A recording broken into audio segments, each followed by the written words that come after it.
Bismillahirrahmanirrahim. Assalamualaikum warahmatullahi wabarakatuh. Alhamdulillahirabbil alamin wa bihi nasta'in wa ala umuri dunya waddin wa sallallahu ala sayyidina Muhammadin wa ala alihi wa sahbihi ajma'in. Segala puji bagi Allah Subhanahu wa taala yang telah memberikan kesehatan juga kenikmatan bagi kita semua. Tak lupa sholawat untuk junjungan Nabi besar kita, Nabi Muhammad Sallallahu Alaihi Wasallam. Allahumma sholli ala Sayyidina Muhammad wa ala ali Sayyidina Muhammad. Alhamdulillah, pada kesempatan kali ini kita bisa berjumpa lagi untuk belajar agama bareng, belajar ngaji bareng bersama sobatku setanah air. Baiklah, kita langsung saja simak video dari Aagim yang menjelaskan tentang kajian kunci agar setiap urusan ditolong oleh Allah Subhanahu wa taala. Mari.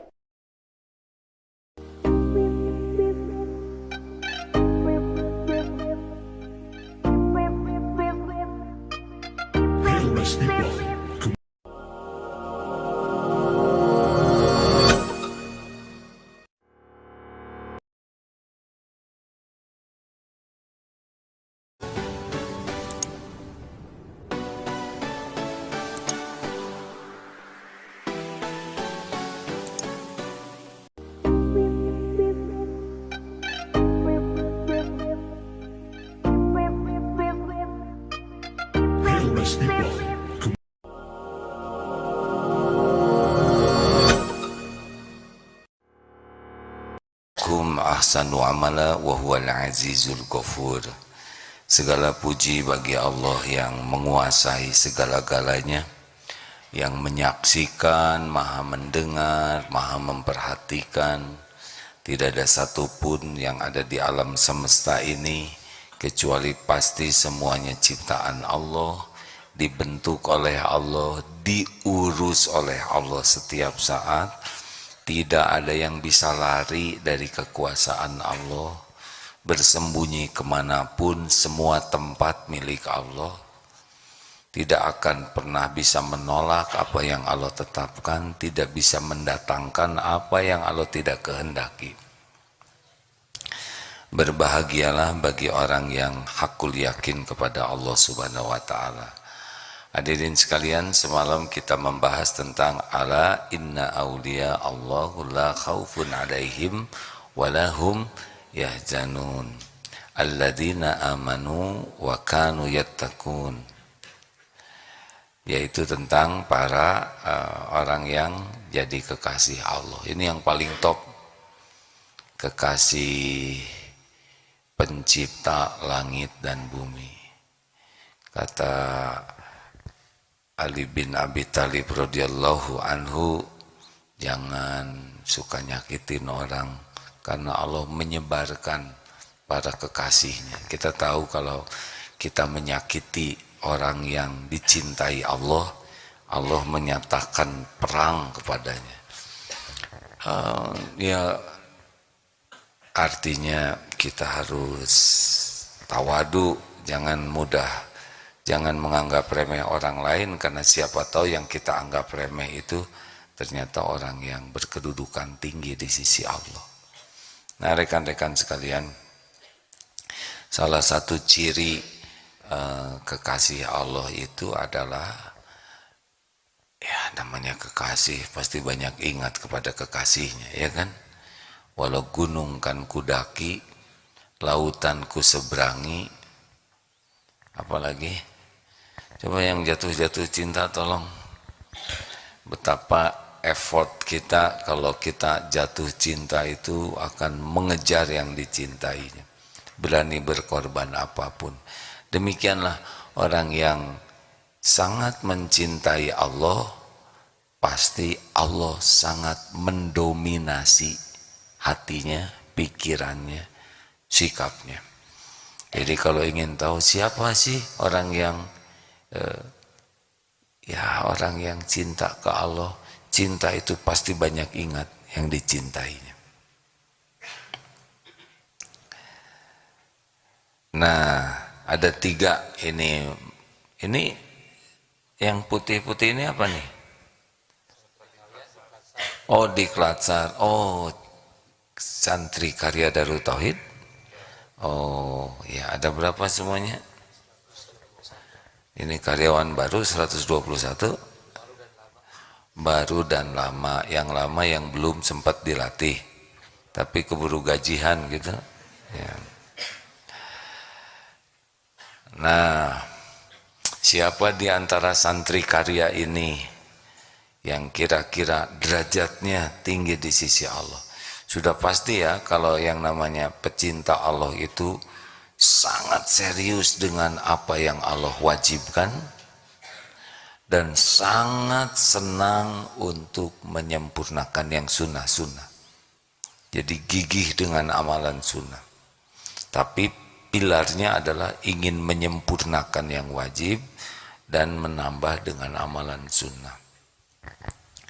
3 nih ya, alat ukur kedekatan kita dengan Allah dengan zikrullah. 1, seberapa cepat kita mengembalikan urusan kepada Allah. Karena ada yang kalau ada urusan tuh lama baru ingat Allah sesudah mentok. Segala dipikir, segala diobrolkan, segala didiskusikan, tapi Allahnya tidak. Padahal segala urusan itu ada dalam pengetahuan Allah, segala urusan itu ada dalam kekuasaan Allah, dan segala urusan itu hanya bisa selesai dengan pertolongan Allah. Jadi pertanyaan pertamanya, seberapa cepat kita mengembalikan urusan ke Allah. Nah, surat apa ini? Alladzina idza asabathum musibah qalu inna lillahi wa inna ilaihi rajiun. Ditimpa musibah, nah yang namanya sabar itu adalah pada pukulan pertama ke Allah. Makin lambat ke Allahnya, makin galau. Kenapa galau? Karena hati ini dibulak-balik oleh Allah. Kalau kita lupa ke Allah, Allah simpan galau. Kalau kita ingat kepada Allah, Allah turunkan sakinah. Lupa, gelisah, ingat, sakinah. Ala bizikrillah tatmainnul qulub. Camkan, hanya dengan mengingat Allah hatimu akan tentram. Jadi kalau mengingat calon, tahu calon apa? Calon rempelo ya, calon mempelai. Nih, kalau ingat calon, gelisah atau tenang? Gelisah, karena takut calonnya calon orang lain ya. Bagaimana dong? Apa kita tidak boleh mikir? Tidak, kita pasti mikir. Kita akan otak ini mikir terus setiap saat. Tinggal mau dibawa kemana pikiran ini. Ini ada yang belum nikah, Dek? Kenapa senyum? Sudah nikah belum? Belum. Ya nggak apa-apa, tunggu aja ya, semuanya ada waktunya.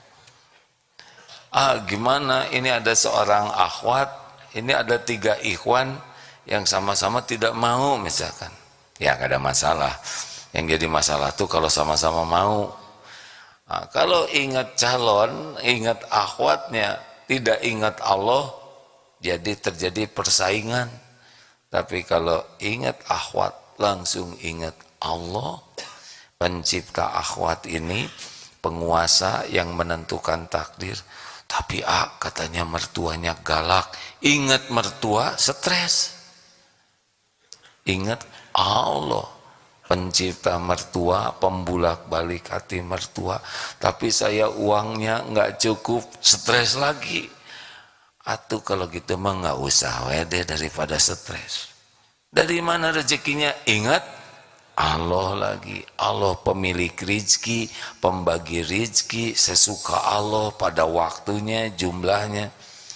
Allah. Nah, kecepatan kita kembali ke Allah itu salah satu alat ukur nikmat yang besar.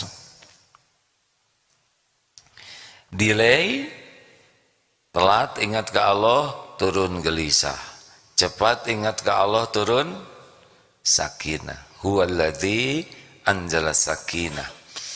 2. Satu apa pertanyaannya? Tuh kan, saudara matawadu ya, sudah tahu tapi lupa.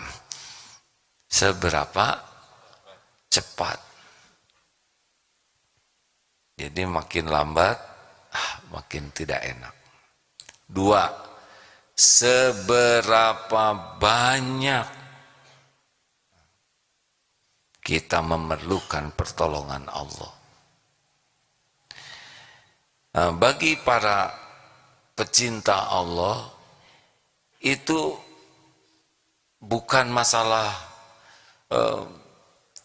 sedikit atau banyak, tapi selalu jadinya tuh selalu memerlukan Allah dalam segala keadaan.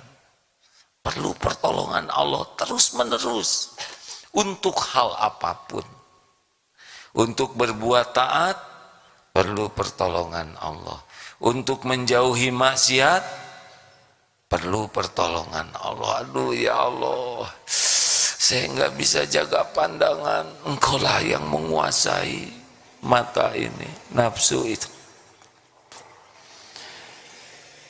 Sering di sini banyak yang lewat, astagfirullah ya Allah, saya nggak bisa nahan pandangan, tolong ya Allah.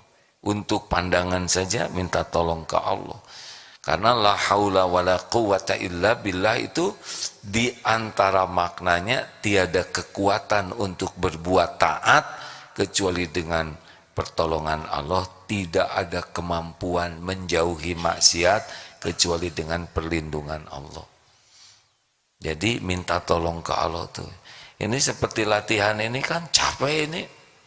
Ya Allah, berikan kekuatan kepada saya. Berikan saya kesehatan. Aduh ya Allah, saya nimba ilmunya ngantuk, berikan saya kesungguhan. Apapun pasti jatuhnya ke Allah. Wa aslih li sya'ni kullah wa la takilni ila nafsi tarfata ain. Ya Allah, tolonglah saya, dengan rahmat-Mu tolonglah saya. Perbaiki urusan saya seluruhnya. Dan jangan serahkan kepada saya walau sekejap mata. Ke Allah terus. Mau apapun, kemanapun, pasti minta tolong ke Allah. Bangun tidur, minta tolong kepada Allah. Supaya kita bisa mensyukuri. Memangnya di toilet selamat, berapa banyak yang ngejengkang di toilet, kejepit pintu toilet, ketelan sabun dan sebagainya. Oh iya, oh ada itu yang mendapat musibah di toilet, betul? Kita tidak tahu. Makan, berapa banyak yang sekarang diare gara-gara makan. Berapa banyak yang ketika minum jadi keracunan. Berapa banyak yang menguap. Nggak bukan waktu, ada itu.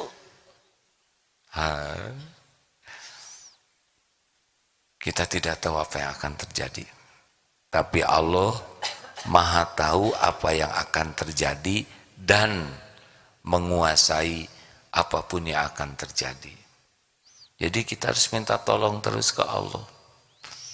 Mau nulis WA, berapa banyak nulis WA salah alamat, ya. Keburu pergi dia. Mau nulis WA, ya Allah tolonglah agar tulisan ini jadi amal soleh. ada yang menghina, ya Allah redakan kejengkelan saya. Ibu-ibu cemburu misalkan, cemburu ke suami, ya Rob tolong jangan biarkan saya dilanda cemburu buta. Mules, wahai yang menguasai perut, aduh mules ya Allah. Ya Syafi, anta Syafi, la syifaan illa syifa'u. Allah lagi, Allah lagi, Allah lagi. Kalau tadi berapa cepat kembali ke Allah, sekarang seberapa banyak kita memerlukan pertolongan Allah. Para kekasih Allah itu adalah orang yang selalu minta tolong kepada Allah dalam segala urusan. Jadi nggak bisa lepas dari Allah. Pernah lihat anak kecil yang dekat ibunya, ya, yang terus ngeglendot. Nah seperti itulah harusnya kita lebih dari itu ke Allah tuh, nggak mau lepas setiap saat. 3. Seberapa yakin. 1 apa? 2. Seberapa banyak dan seberapa sering, ya, karena itu hampir sama.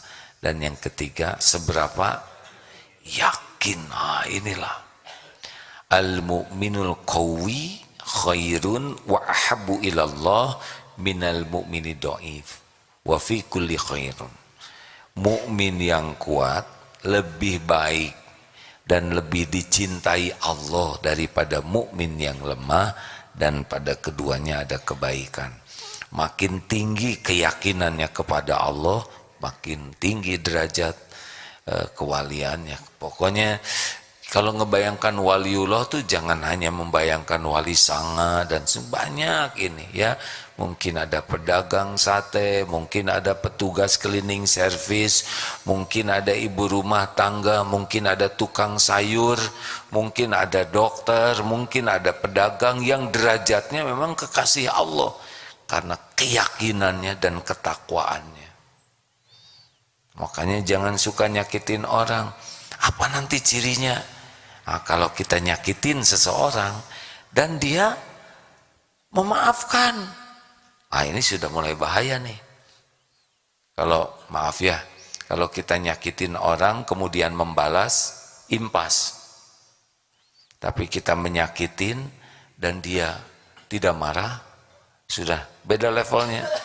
Udah itu memaafkan, makin bahaya tuh bagi kita. Sudah itu berbuat kebaikan, udah itu kita harus minta maaf serius. Kalau kita nyakitin orang dan orang itu tidak marah, kemudian memaafkan, kemudian membalas kebaikan kepada kita, berarti Allah nanti yang akan membalas kita. Oh serem hadirin, kalau kita dimusuhi Allah cilaka. Gak bisa lari kita, diobrak-abrik nanti diri kita. Makanya jangan nyakitin orang lain. Jangan nyakiti orang lain yang beriman, yang bertakwa. Hati-hati, lebih hati-hati lagi. Apalagi kalau sangat pemaaf dan membalasnya dengan kebaikan.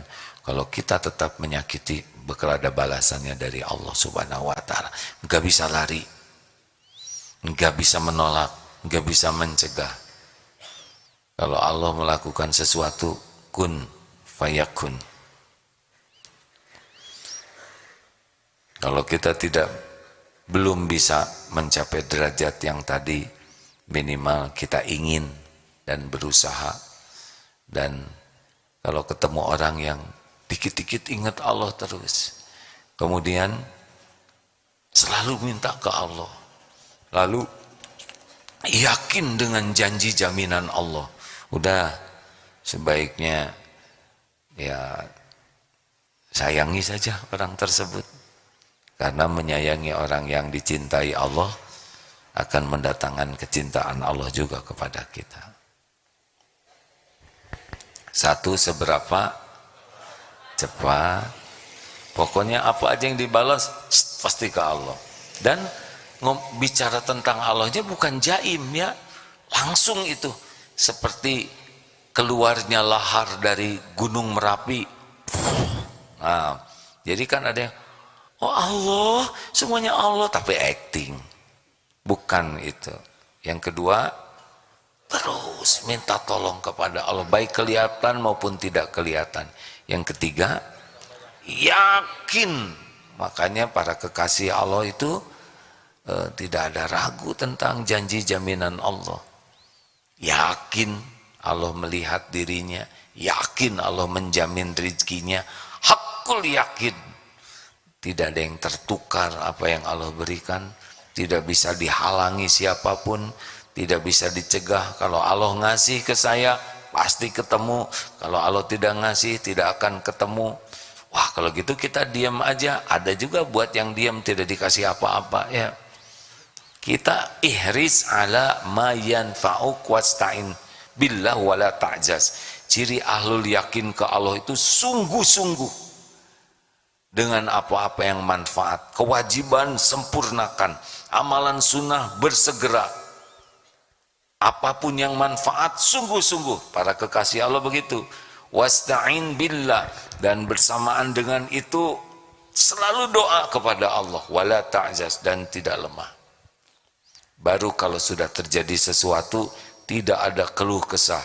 Wa in asabaka syai'un fala taqul law anni fa'altu kana kadza wa kadza. Tidak, duh seandainya begini akan begini, seandainya begini. Tidak, dia akan mengatakan kalau terjadi sesuatu, qaddarullah wa ma syaa fa'al. Ini sudah takdir Allah. Allah berbuat apa yang dikehendakinya.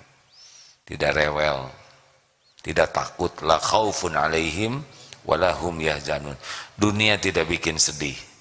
Tidak ada dunia yang bikin duniawi yang bikin perih hatinya, tidak ada ya. Kagok hadirin, kalau mau cita-cita mending cita-cita jadi hamba kesayangan Allah. Ada pertanyaan silakan. Ya, Cika. Ya silakan. Dari medsos ada pertanyaan, apa ciri taubat kita diterima Allah Subhanahu wa taala? Saya izin minum dulu ya. Silakan. Bismillahirrahmanirrahim.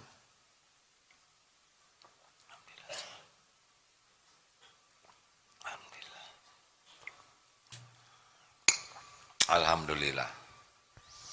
Ya, kalau orang diampuni Allah, salah satu yang paling pentingnya adalah jadi peka. Hatinya jadi peka. Ini salah seorang ulama mengatakan kalau tobatnya bagus, lihat bicaranya.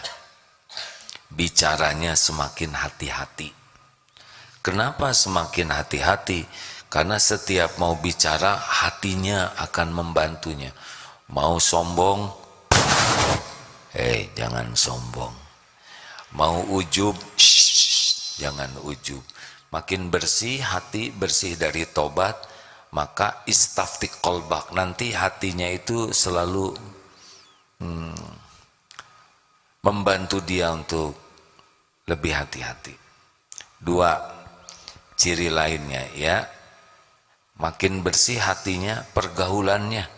Jadi di dalam berteman itu, kalau yang tobatnya bagus, dia akan hati-hati karena makin peka, makin tahu, oh ini bisa membuat saya tergelincir, oh ini membuat saya jadi terjerumus kembali. Kalau sebelumnya mungkin dia nyaman-nyaman saja, tapi makin bersih hatinya, makin hati-hati di dalam memilih lingkungan. Banyak ya ciri-cirinya, tapi ini diantara yang secara sederhana bisa kita maknai. Tentu saja makin banyak tobat itu akan semakin banyak lagi tobatnya, banyak istighfarnya. Loh, kenapa orang yang tobat kok istighfarnya jadi terus-terusan? Karena begini, pertama kita ini seperti sekarang, kita tenang karena kita nggak bisa lihat dosa kita. Ini punya dosa tidak sih? Jawab hadirin. Banyak, sedikit atau banyak? Banyak atau banyak sekali? Banyak sekali atau luar biasa banyaknya? Kenapa tenang begini ya? Jernih. Sebab kita belum melihat, baru teori saja. Kalau kuat iman, lihat dosa itu seperti lihat gunung yang mau roboh menimpa dirinya. Roboh menimpa dirinya. Orang munafik lihat dosa itu seperti lalat saja. Gitu. Nah, kalau kita tobat, yang pertama nanti kita bisa lihat dosa besar kita. Ampun, takut dengan dosa besar. Makin tobat, lama-lama kita bisa lihat dosa sedang. Ya Allah, tadi waktu lihat dosa besar, kita nih jarang tobat karena tidak lihat dosa besar ancaman.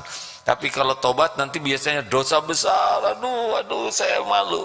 Lama-lama dosa sedang. Lama-lama kelihatan dosa kecil.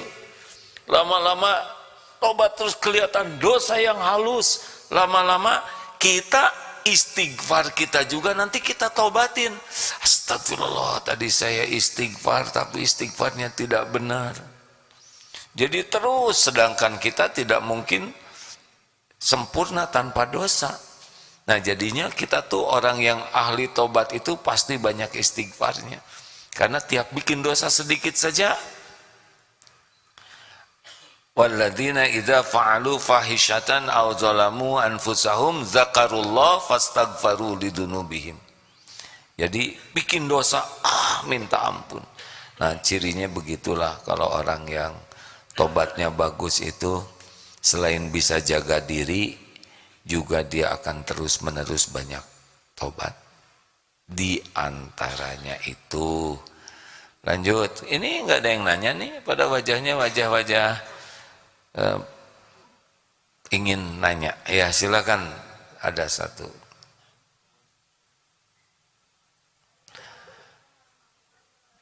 Waalaikumsalam. Sabar ya, karena rakyat jelata tidak mendengar suaranya.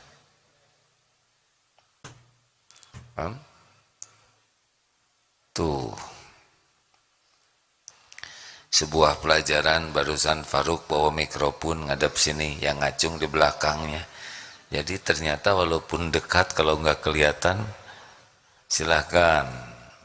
Baik, terima kasih. Assalamualaikum warahmatullahi wabarakatuh. Waalaikumsalam warahmatullahi wabarakatuh. Ya silakan deh. Ya, saya santri Daurah Qalbiyah dari Jakarta. Ingin bertanya, bagaimana cara menghindari dari toxic people, teman toxic people. Wah, ini baru dengar nih. Ya, teman yang teman yang selalu mengajak untuk bermaksiat kepada Allah dan tidak membiarkan kita untuk bertaubat sampai mengakibatkan ketidaknyamanan. Perlukah kita buat BAP atas tindakan BAP? Tidak menyenangkan, atau kita diam bersabar, serahkan semuanya kepada Allah? Ini bahasanya antiak sekali, hadirin. Ori ini ya.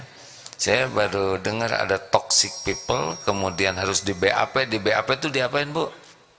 Buat laporan BAP. kepada polisi atas tindakan tidak menyenangkan. Oh, capek Bu, polisi lagi banyak kerjaan sekarang.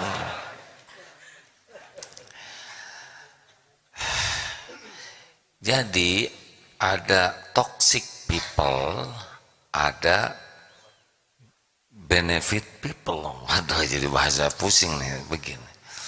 Gini Bu ya, kita gaul dengan orang, kan udah dikasih tahu rumusnya. Apa rumusnya? 2B 2L. Jadi ada yang bisa dibantu? Jadi kalau ada yang ngobrol jangan diam-diam, enggak. Ada yang bisa dibantu? Ada yang bisa bantu deh, mungkin pakai selotip atau apa. Memang lembut tapi ganas.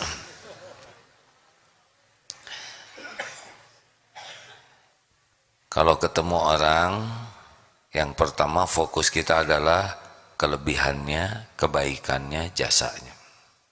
Fokus ke sana. Karena pasti ada kekurangannya juga.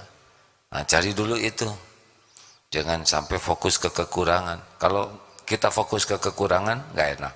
Kelebihan orang itu pasti karunia Allah. Kelebihan orang ladang bagi kita agar kita pun bisa belajar dari kelebihan. Kebaikan orang ladang bagi kita agar bisa bersyukur, berterima kasih. 2, kita akan lihat kekurangan orang lain. Kekurangan orang lain ladang bagi kita agar kita tidak melakukan perbuatan yang sama. Jadi kalau ada orang jelek sikapnya, itu ilmu. Kita tidak boleh seperti dia. Pakai dong otaknya. Kita tidak usah menjawab, emang saya ngomong gak pakai otak? Percuma, tidak manfaat. Oh, di mana mata kamu? Nah, dia nanya mata.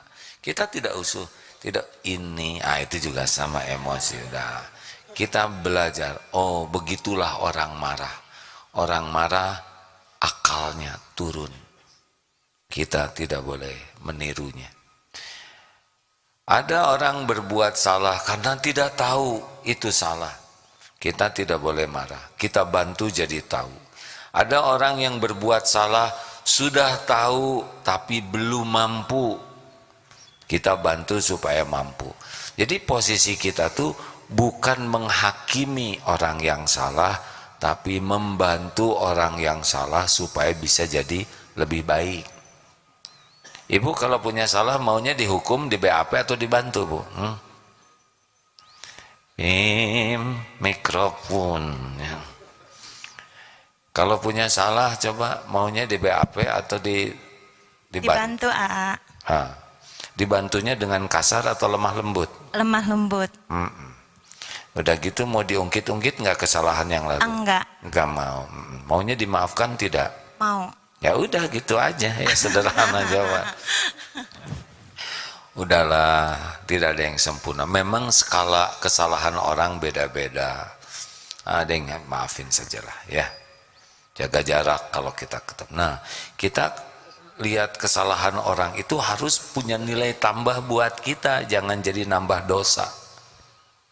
Dan posisi kita itu suportif, membantu orang jadi lebih baik. Orang yang berbuat salah itu ada dua, ada kesalahannya, ada orangnya. Kepada kesalahannya kita tidak boleh suka, kepada orangnya kita harus sayang. Karena dia salah sekarang, belum tentu dia jelek besok lusa. Kita juga kan begitu, ya kan? Kita punya kesalahan dan kita tidak ingin dihukum, kita ingin jadi lebih baik. Ya, selanjutnya. Bapak mau nanya, segini dekatnya? Ya udah. Makasih. Silakan lanjut. Bismillahirrahmanirrahim. Assalamualaikum warahmatullahi wabarakatuh. Waalaikumsalam warahmatullahi wabarakatuh. Silakan Saya Pak. dengan Yan Caryanto dari Tasikmalaya. Yang saya tanyakan mungkin tentang riba. Saya memang, jauh dari materinya Pak. mohon maaf kalau keluar dari materi. Gak boleh, nanti yang lain jadi rada gugup ya. Kalau bisa mumpung kita membahas tentang zikrullah, wilayahnya itu aja dulu ya Pak ya. Baik ya Pak. Gak apa-apa Pak, nanti Bapak bisa tanya ke sebelahnya ya. Baik ya kalau gitu. Gak apa-apa ya Pak. Mohon maaf Pak. Gak apa-apa Pak, nanti ya waktunya. Silakan deh. Bismillahirrahmanirrahim. Saya Teddy Santri Karya, izin bertanya. Silakan. Jadi apa, baru masuk atau sudah lama?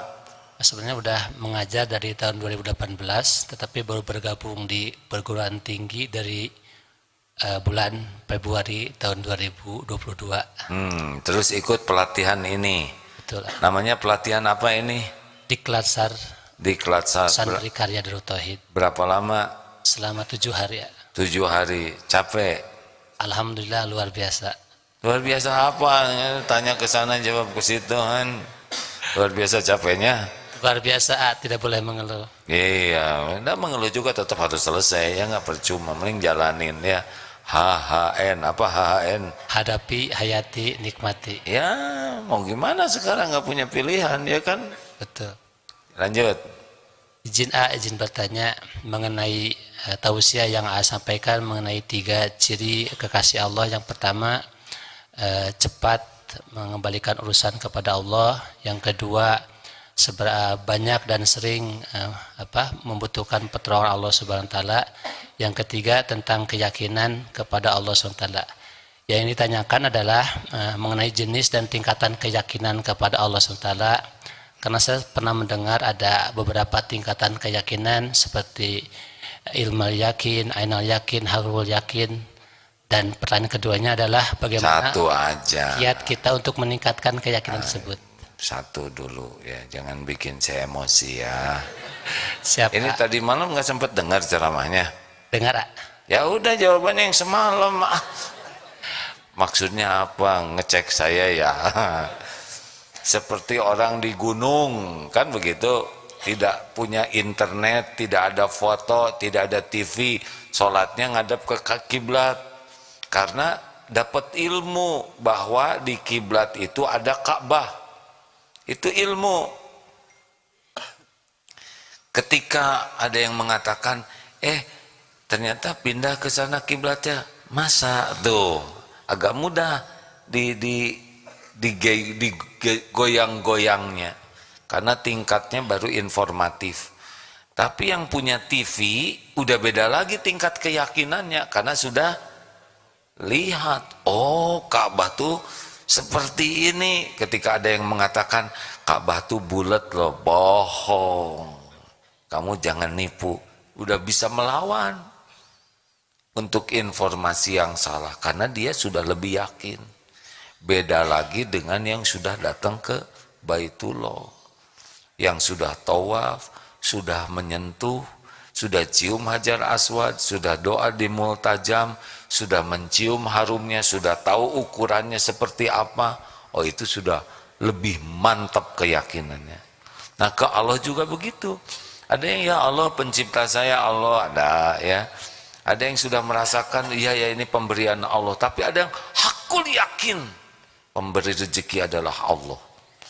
Hakul yakin yang mengangkat menurunkan derajat adalah Allah. Hakul yakin saya hanya baru bisa selamat dengan perlindungan Allah. Hakul yakin apa yang Allah berikan tidak akan bisa dihalangi siapapun. Nah, itu udah sebuah perjalanan. Biasanya diberikannya oleh Allah kepada orang yang seperti kemarin sungguh-sungguh berusaha paham, mengenal Allah, mengenal apa yang Allah perintahkan dan yang Allah larang. Jadi belajarnya tuh sungguh-sungguh, ya Allah saya ingin mengenalmu, ketauhidan, asma dan sifat Allah. Lalu belajar sungguh-sungguh tentang apa yang Allah sukai dan apa yang Allah tidak suka. Niatnya hanya karena Allah. Yang kedua, lakukan, tinggalkan. Cuman itu. Lakukan aja apa yang Allah sukai dan betul-betul lillahi ta'ala. Bukan ingin dipuji, diakui, diposting, enggak ada. Lakukan yang Allah suka supaya Allah suka, dan tinggalkan apa yang tidak Allah suka karena Allah. Nah, ini sebetulnya begitu, Kang. Enggak ada lagi, sungguh-sungguh dan istiqomah. Enggak rumit. Cuma nafsu itu inginnya sebaliknya, ya kan? Giliran lihat YouTube yang ngaco, giliran YouTube tausiah, di skip langsung. Gitu. Dengar ceramahnya, nonton sepak bola, begitu. Jadi nafsu itu membuat yang jelek kelihatan bagus.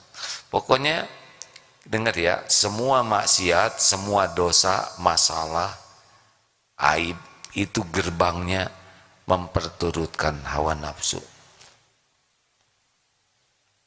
Lihat saja nanti berita di sini, tiap yang bermasalah pasti karena memperturutkan nafsu.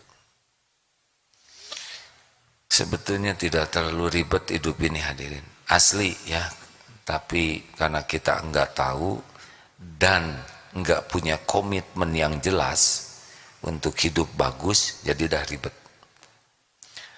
Terakhir, wah gimana ini jadi banyak ini. Udah aja ade nanya ke yang sebelahnya ya. Ya giliran satu-satu dulu ya, selang-seling. Silakan. Assalamualaikum warahmatullahi wabarakatuh. Waalaikumsalam warahmatullahi wabarakatuh. Saya Amelia dari Daurah Qalbiyah. Mau tanya sama AA, kalau misalnya kita menghadapi suatu Yang jelasan. Ya, bismillah. Kalau saya mau bertanya, kalau saya menghadapi suatu perkara, biasanya kan kita dimudahkan dengan menjalankan sholat istiqoroh untuk mendapatkan petunjuk. Nah, bagaimana kalau dalam menghadapi perkara tersebut, saya menjalankan sholat istiqoroh bersama orang tua saya, namun orang tua saya dengan saya mendapatkan petunjuk yang berbeda. Oh, rumit dong ini kan. Aduh. Jadi ada masalah, terus istiqoroh orang tua dan anak, tapi informasinya berbeda. Ya, apakah kalau saya nggak ikut kata orang tua, apakah itu durhaka? Atau saya mengikuti perasaan saya? Kayaknya harus dievaluasi istiqorohnya ya, nggak mungkin sumber informasinya Allah. Gini ya deh, ini rahasia kita aja. Aslinya Allah sudah tahu masalah kita, pasti. Karena terjadinya masalah itu juga dengan izin Allah. Supaya apa? Supaya kembali kepada Allah. Gitu. Jadi semua masalah itu dirancang oleh Allah supaya kita jadi dekat dengan Allah. Nanti Allah yang menuntun kita menyelesaikan masalah. Jadi bukan kita yang bisa menyelesaikan masalah, tapi Allah yang menyelesaikan masalah. Hadiah karena kita jadi mendekat ke Allah. Dalilnya apa? Wa may yattaqillah yaj'al lahu makhrajan. Barang siapa yang bertakwa kepada Allah, baginya jalan keluar. Wa yarzuqhu min haitsu la yahtasib. Dan Allah berikan rezeki yang tidak diduga-duga. Jadi semua masalah itu semua dalam pengetahuan Allah, dalam genggaman Allah. Kita tinggal serius mendekat ke Allah. Di antaranya dengan istiqoroh dan musyawarah. Gimana ini informasinya kok beda? Enggak mungkin Allah ngasih informasi yang berbeda ya. Yang mungkin itu kita kurang benar di dalam meminta infonya atau menafsirkan infonya. Nah biasanya gimana dong ya, tinggal diulangi lagi saja, tobat. Bu jadian lagi bu, gitu. Start lagi, lagi ya, minta kamu, Allah mengetahui kok. Jadi gimana nanti informasi dari Allah tuh dalam bentuk mimpi, misalkan kata ibu mimpi, oh ini nggak jodoh, kata ini mimpinya jodoh, pasti pusing. Tidak harus lewat mimpi. Istiqoroh tidak harus lewat mimpi, nanti terkondisi sendiri kok. Jangan bertengkar. Kalau belum paham terus minta tolong ke Allah ya. Allah mengerti apa yang ada dalam pikiran dan hati kita. Dulu maaf ya, ini tidak berkaitan. Ada santri, udah zaman dulu, kayaknya dia jodoh saya. Tahu dari mana? Saya sudah istiqoroh. Terus gimana? Saya mimpi. Mimpi apa? Malu saya mimpi dia lagi mandi. Nggak mungkin. Informasinya jelek gitu ya. Itu mengeres dan terbukti bukan jodoh hadirin. Masa Allah ngasih informasi yang gitu? Itu mah nafsu. Begitulah ya, saya mohon maaf. Gak apa-apa begitu deh. Makasih. Ada itu dulu medsos. Faruk. Siap Pak. Bagaimana menyikapi lingkungan yang suka gibah? Jauhi. Jauhi. Ya. Nah, gampang kan ya? Faruk. Ya. Faruk ini dapat rezeki dari Allah. Kapan umroh, Ruk? Insya Allah hari Selasa besok, Kak. Kepikir tidak sebelumnya? Sama sekali Plaza. Bahkan untuk menyiapkannya juga nggak kepikir. Oh, gak kepikir. Pernah minta enggak? Enggak. Ya maksudnya nggak minta langsung secara ini ya. Tapi ada aja jalannya ya. Ngongkos enggak?